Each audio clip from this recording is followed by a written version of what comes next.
Hey everybody, this is Ryan Mallory with SharePlanner.com, swing trading the stock market. In today's episode, it's probably going to be a two-part series. Depends on how much of it I can get through of it today, but I have a feeling it's going to be at least a two-part series, and that's really the phenomenon of the retail trader, the rise of the retail trader. They have made such a huge impact. That's people like you. That's mom and dad. That's Joe next door. That's everybody that has a smartphone or a desktop computer and they're able to place trades. I personally make my trades on a desktop. Rarely do I make it on my phone, but that's what we're dealing with. That's the retail trader and the impact that they are having on the stock market today. Now, the stock market has undergone a dramatic transformation in recent years as millions of everyday investors, they're armed with commission-free apps and social media coordination, and they've become a force that Wall Street can no longer ignore. From the meme stocks to the crypto frenzies, the retail trader is now a key player in the stock market and the dynamics that you see on a day-to-day basis. There was a time when the stock market was primarily the domain of institutional investors and wealthy individuals. Professional traders, hedge funds, and large institutions, they dominated the landscape, setting the prices and controlling the flows. But a perfect storm of technology advancement, regulatory changes, and social factors have fundamentally altered this dynamic, giving rise to what many call the retail trading revolution.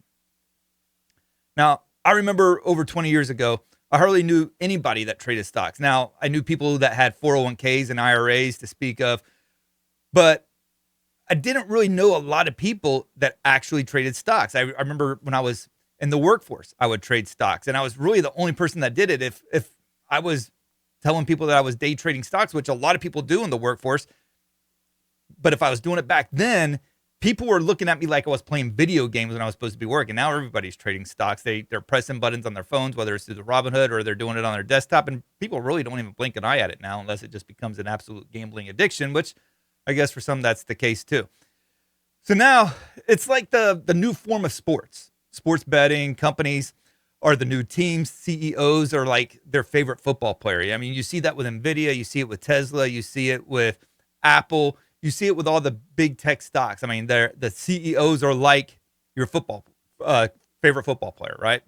The shift has had a profound implication for all market participants, whether you're a swing trader, a long-term investor, or market professional. Understanding how retail traders behave and influence markets is now essential knowledge. So what I want to do is explore the rise of retail trading, examine the key events like the meme stock phenomenon, and then just really try to share some practical strategies for navigating this new landscape that we're dealing with and understanding how influential the retail trader has become. So first off, let's talk about the retail trading revolution, the commission-free trading that changed everything. And now the retail revolution, it didn't just happen overnight, but a few watershed moments accelerated the trend dramatically.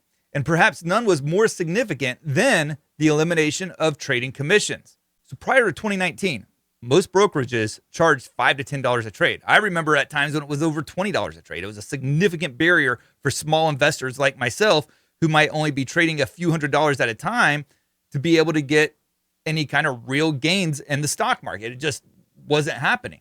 But on October 1st, 2019, Charles Schwab announced that it would be cutting online trading fees to zero. At this point, you could probably get sometimes free trades depending on the platform, but most of your platforms were like down to $4 or $5. But it forced your big brokers like TD Ameritrade and E-Trade to quickly follow suit. This pricing war sparked a competition from apps like Robinhood that were startups, and they suddenly made free trading the industry standard. For retail traders like myself, it was like a starter's pistol, and the race into the market began in earnest. Millions and millions of people were flooding the stock market. And now simultaneously, mobile trading apps were exploding in popularity. Robinhood's intuitive interface attracted a new generation of investors with its zero commission model and no account minimums. The growth was staggering as Robinhood's funded accounts jumped from 9.8 million in early 2020 to 22.5 million by mid-2021. Other brokerages also reported surges in new accounts. Schwab added 1.4 million new accounts in just the second quarter of 2022, more than the previous 6 quarters combined. And by 2021, retail investors made up roughly 25% of all U.S. stock trading volume, nearly double their share from a decade prior. These apps didn't just make trading accessible, they made it fun. You had confetti animations for first trades, simple swipe interfaces like it was a Tinder, and fractional shares allowing users to buy small slices of expensive stocks like Amazon or Tesla, which were trading at crazy prices back in those days because they hadn't undergone their splits yet. And they all contributed to the gamification of investing. The stock market was becoming a circus show, and the brokers were attracting a bunch of clowns. And now I'm not saying everybody that started trading back in that time were a bunch of clowns, but it took a lot of people that had no idea what they were doing and gave them access to the stock market from a day trading mindset, and people were blowing up their accounts, and they were doing it in very short order.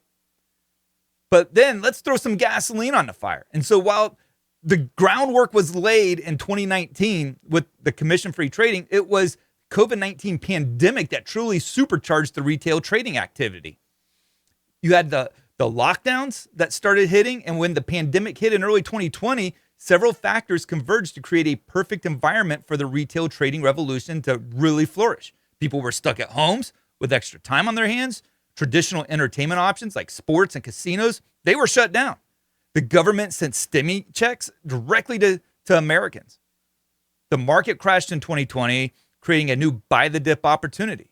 So you have these near zero interest rates making saving their cash in banks very appealing. So what are people going to do? They're going to take their money from their savings and they're going to put it into the stock market. They have the apps, they have the brokers, they have commission-free trading. Why not, right? That's what they're thinking. Now, the influx of stimulus money directly boosted the retail trading. In fact, one study showed that after the first stimulus checks in April 2020 came out, households in the $35,000 to $75,000 income range increased their stock trading by 90% the following week. Okay.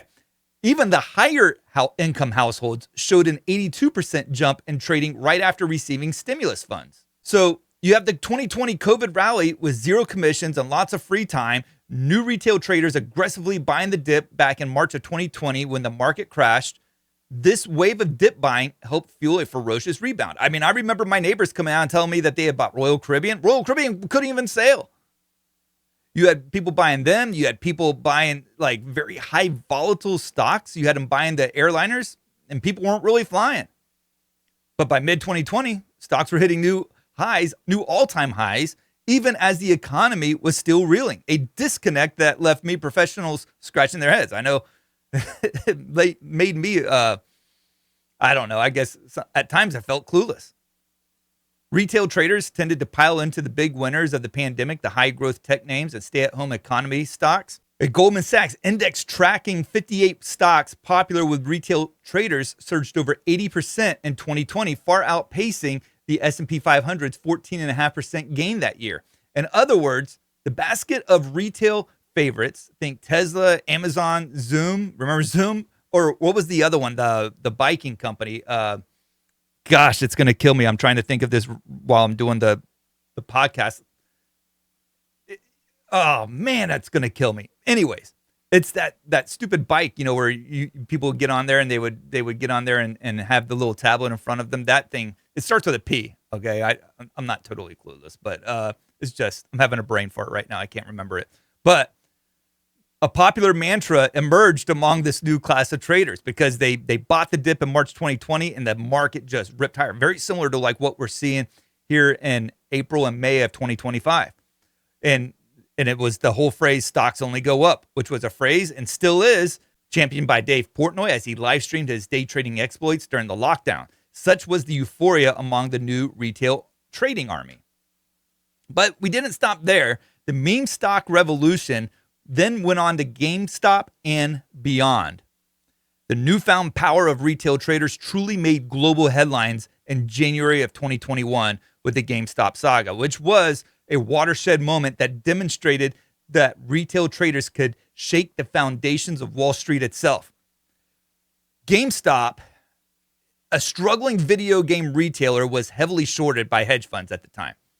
When members of Reddit, like Wall Street Bets, identified an opportunity, inspired by discussions on the forum and a sense of sticking it to the hedge funds and this guy that everybody was following behind named Roaring Kitty. I mean, and some of the nicknames were just absolutely crazy. Some of them I can't even mention on this podcast, but Any case, swarms of retail traders started buying GME en masse, especially call options, forcing hedge funds that were short to cover their positions.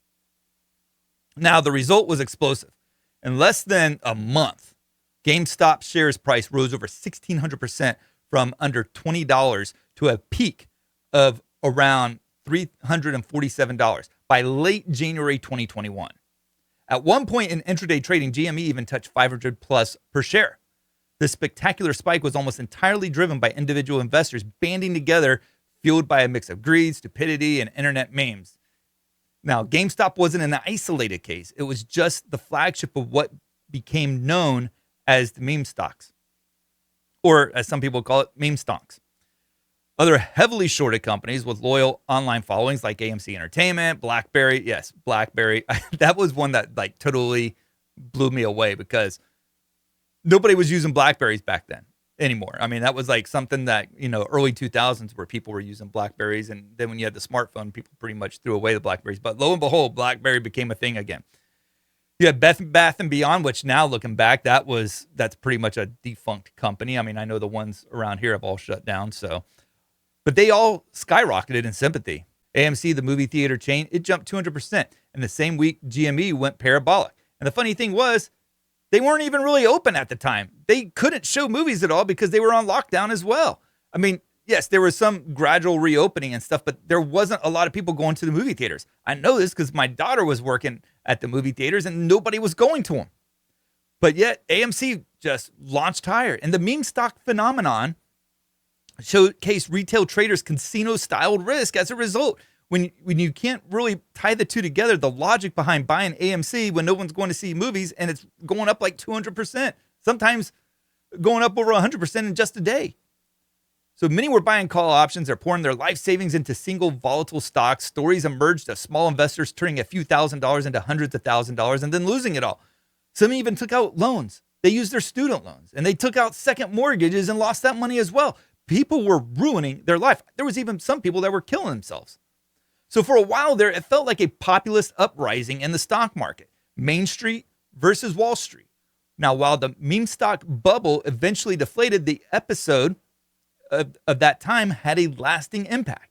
It proved that coordinated retail trading could overwhelm institutional investors, triggered real losses for hedge funds. One prominent fund lost over 50% shorting GME and then created new paradigms of market risk. Now, before I go any further, I want to remind you, check out swingtradingthestockmarket.com. Now, that's going to take you to my share planner site and let you see all the different features that I have. Also have a brand new course that I've released called The Self-Made Trader. You can go there as well when you go to swingtradingthestockmarket.com, and you can get access to one of my incredible training courses where you're going to learn everything that I know. I've poured my heart and soul into that course. Highly encourage you to check that out, swingtradingthestockmarket.com. And in the process, you're obviously supporting this show as well. So to navigate the market influences by retail traders, it's crucial to understand their typical behavioral patterns. While every individual is different, in the aggregate, retail crowd has shown some very distinct traits. One is FOMO.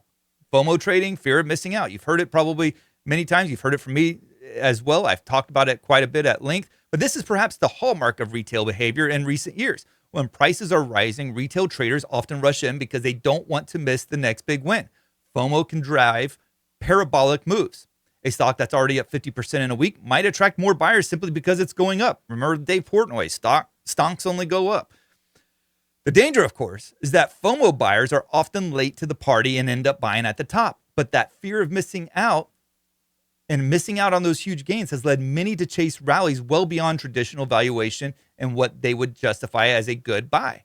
A JP Morgan study found that investors who started trading during the 2020-2021 bull market took on much greater risk in their portfolios than prior cohorts. And although they dialed back after 2021, their risk levels remained elevated into 2023. Now, today's retail traders are conditioned to buy the dip aggressively. After witnessing the V-shaped recovery in 2020 and many rapid bounces and bounce back since then, retail investors tend to view almost any pullback as an opportunity. This mentality has provided continual support to markets. It's the one reason why sell-offs were often shallow or short-lived in 2020 and 2021. retail dip buying has been so persistent that it created self-fulfilling prophecies. However, as some have learned in 2022, when we had a much more extended sell-off, this strategy can fail in a true bear market. Now, a JP Morgan study found that investors who started during 2020 and 2021 bull market took on much greater risk in their portfolios than prior cohorts. And although they dialed it back after 2021, their risk levels remained elevated into 2023. Now, that's where I'm going to wrap it up here because I don't want to drag this on for too long, but we're up to about the 2023 time period here where we've talked about 2020. We've talked about even before that with 2019 becoming the moment where the market went to free trading commissions, the COVID shutdown, and then the meme stock rallies. We've talked a lot, and I want to leave it right there. It gave you some background. Now we're going to extend it in next week's episode into 2023, 2024, 2025, and really start to dissect a lot of what it means for the stock market going forward. So if you enjoyed this episode, I would encourage you to like and subscribe. If you're listening to me on YouTube, that means a lot to me. Or if you're listening to me on Spotify or Apple, make sure to leave me a 5-star review and give me some feedback. Let me know what you guys think of this episode, but I highly encourage those 5-star reviews. They do mean a lot to me and help support this podcast as well. Plus, send me your questions, Ryan@SharePlanner.com. Love to hear from you guys. And I've answered probably 400 or 500 questions from you guys almost over the years, and love to hear more so I can get more episodes out to you guys addressing your questions and concerns. And check out swingtradingthestockmarket.com. Thank you guys, and God bless.